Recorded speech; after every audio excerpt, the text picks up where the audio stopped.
যাত্রী বোঝাই টোটোকে পেছন থেকে লরির ধাক্কা, মৃত 4, গুরুতর জখম 1। ঘটনাটি ঘটেছে মালদার গাজল থানার শ্যামনগর এলাকায়।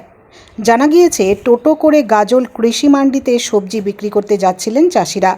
সেই সময় মালদাগামী একটি লরি পেছন থেকে ধাক্কা মারে টোটোটিকে। ঘটনাস্থলেই মৃত্যু হয় 3 জনের। গাজল হাসপাতালে নিয়ে গেলে মারা যান আরেকজন।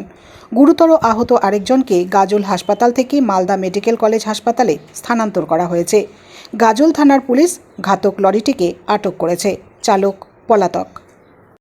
শ্যামনগরে হ্যাঁ, কি হয়েছিল? পাম্পের ওই পারে টোটো আর লরিতে ধাক্কা। টোটোটা কোথা থেকে আসছিল? লরি?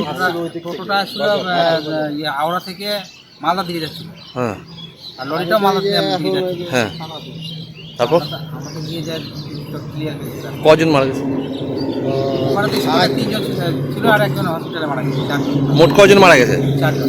4 জন মারা গেছে। এদের বাড়ি হাওড়া। আহড়া না? এটা কি করতে যাচ্ছিল? ওই যে ভেন্ডি বাজারে? বাজারে। ও, ঠিক আছে। 5:30টার দিকে সব চাষিরা ছিল, সব বাজার নিয়ে কাঁচামাল নিয়ে যাচ্ছিল গাজল কিষের মন্দির। টোটোতে 5জন ছিল। 3 জন সঙ্গে সঙ্গে স্পট ডেড, একজন গাজল হাসপাতাল পাঠাইছে, তারপর ওখানে মালদা ট্রান্সফার করেছে। কীভাবে অ্যাক্সিডেন্টটা হলো? অ্যাক্সিডেন্টটা হলো, এটা তো আসছিল ছিল তার পিছন দিকে ছোটো জায়গা গাড়ি মেরে দিয়েছে লরি।